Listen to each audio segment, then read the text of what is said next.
What is up guys, Jarv here, back today with another This Week in Destiny. In today's video we have a full breakdown and preview of the up and coming week. This week we see the launch of Festival of the Lost 2023. We have new eerie engrams, focusing, legend haunted sectors, new armor and cosmetics, and even a brand new weapon. That's on top of a breakdown of the full weekly rituals, lost sectors and challenges, so be sure to stick around and enjoy the video.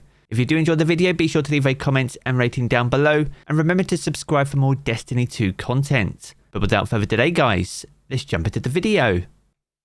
Another week and another This Week in Destiny. This marks week 9 of Season of the Witch, and with that we see Festival of the Cost launch into the game. Now we do see some subtle changes as part of this year's event with the introduction of eerie engrams. Now these have a chance to drop upon completion of a haunted sector, and you can choose to either crack them open individually or you can use them alongside some materials for some hocus focusing. Now hocus focusing allows you to decrypt these engrams into any type of exotic armor that you like, whether that be arms, legs, helmet or chest pieces, and on top of that you can even focus the Festival of the Lost weapons even as a group, or specifically if you're after a certain one with a particular role. Now with hocus focusing in full swing, the rotation of the lost sectors over the next couple of weeks isn't as important as it used to be, as in theory you can complete all your armor collections as long as you own the relevant DLCs and seasons for the exotics that you choose to chase. Now if you want a good look at all the weapons, the new roles and even all the cosmetics, then I made 2 videos covering every single one. So if you haven't checked those out, make sure to do so, and I'll leave the link to those down in the video description below. Now next up we're going to move on to the exotic mission Rotator, and for week 9 we see the return of the Operation-ShareAlike shield. Now to run this mission you will need to either own the Witch Queen or Season of the Seraph, and if you choose to run it, this is the home to the Revision 0 exotic pulse rifle. This is fully craftable, and on top of that you also have weapons and armor from Season of the Seraph 2, including the Fire and Forget, the Tripwire Canary, the Disparity, Path of Least Resistance, Judgment of Kelgoroth, and the Retrofit Escapade. On top of those you also have all the Ikelos weapons available, including the hand cannon, the shotgun, the sniper rifle, and the much desired SMG.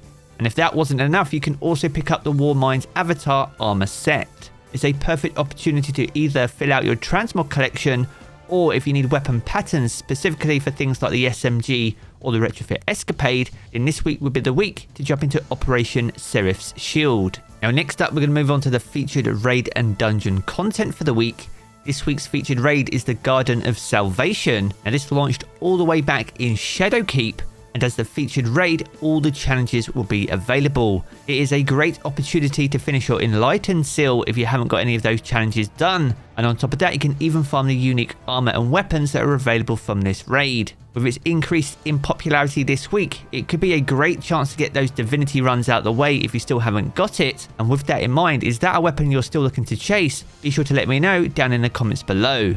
Now, as for the featured dungeon, the Pit of Heresy returns. This also launched back in Shadowkeep, and much like the Shattered Throne is in a dire need of an update. Now hopefully we see some changes as we approach the final shape, but nevertheless if you can take out Zolmark, the final boss, he is a great source for some very high stat armor. This armor won't be Artifice armor though, but it is at least still very high stat and spiky armor, and something well worth considering for the week. Now from here we're going to move on to Dares of Eternity in the 30th anniversary pack activity, and alongside the Scatterhorn armor set we see the return of the Prefector armor set from Season of the Chosen. Now as always with Chosen armor in rotation, we do see a massive range of Chosen weapons too, including the Scathelocke, the Extraordinary Rendition, Brass Attacks, Threaded Needle, Coduello, Imperial Needle, Far Future, Honor's Edge, Distant Tumulus, Interference, Shepherd's Watch,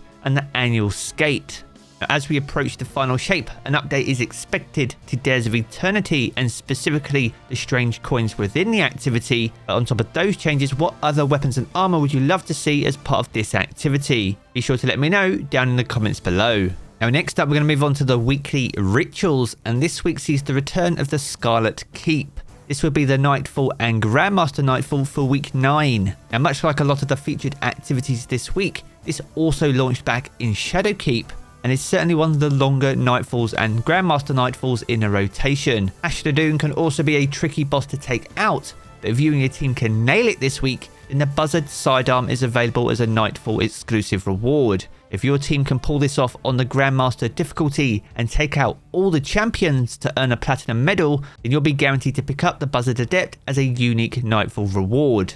Now from here we're going to move on to the Crucible Rotator, and this week is expected to see Rift and Momentum Control return as featured modes. Now we did have Momentum Control just 2 weeks ago, and based on the rotation that I had, I was expecting to see Rift alongside Team Scorched for the week. So I guess the big question here is who's going to be right when it comes to Crucible Rotators for the week, Jarv or Bungie? I guess time will tell. Be sure to let me know which one you prefer down in the comments below. Now next up we're going to move on to the Lost Sector calendar for week 9. This week kicks off over in Extraction and will be offering exotic chess pieces. As for Wednesday, you can head over to the Metamorphosis for a chance at exotic helmets. On Thursday, K1 Revelation returns on the moon for exotic boots, with K1 Communion being available on Friday with the return of Trials, offering up those exotic gauntlets. On Saturday, it'll be K1 Crew Quarters in rotation, offering another chance for exotic chess pieces, with the Concealed Void over on Europa on Sunday offering exotic helmets, and will round out the week over in Bunker E15 for a final chance at exotic boots. So if you don't intend on jumping into Festival of the Lost and using the Eerie engrams, then be sure to plan your week accordingly instead using this calendar. And if you want to check it out in full for yourself, make sure to do so over in Today in Destiny, and I'll leave the link to that down in the video description below. Now to round us out for the week, we're going to move on to seasonal challenges, and there are 7 seasonal challenges for week 9. The first is called Soul Sorcery, so here you need to defeat combatants anywhere in the system with damage type that matches your subclass, and you'll earn bonus progress from combatants in haunted sectors during Festival of the Lost. That's followed by Sun and Moon, so for this you need to defeat combatants with void or solar damage in Altars of Summoning. Next we have Into the Unknown, so you need to complete lost sectors on Neptune, in Savathun's Throne World or in Europa, and haunted sectors will grant bonus progress. That's followed by Ritual Ornament, so you need to acquire the ornament for the seasonal ritual weapon, and this can be from any of the ritual vendors such as Commander Zavala, Lord Shaxx or the Drifter. Next we have Moon Activities, so on the moon you can earn progress by completing bounties, patrols, public events and lost sectors. That's followed by Eyeing Iron, so here you need to complete Crucible matches and you'll earn bonus progress for Iron Banner and for victories. And in typical Bungie fashion, Iron Banner isn't available in week 9. And the final challenge for the week is called Darkest Nightfall, and here you need to complete any Nightfall strike on Hero difficulty or higher. And by completing this challenge, you'll not only earn Challenger XP and Bright Dust, but also a free Nightfall exclusive weapon. This will likely be the same weapon for everyone, and out of the 6 weapons available, which one would you like to get your hands on? So there we have it guys, a good look on everything that you can expect for week 9 of Season of the Witch. If you've enjoyed this video, be sure to check out one of the 2 videos you see here in these cards for more Destiny 2 content. And if you want to keep up to date with everything to do with Destiny 2, then be sure to hit subscribe as well. I'm going to jump into the game as always guys, and I will catch you all again very soon.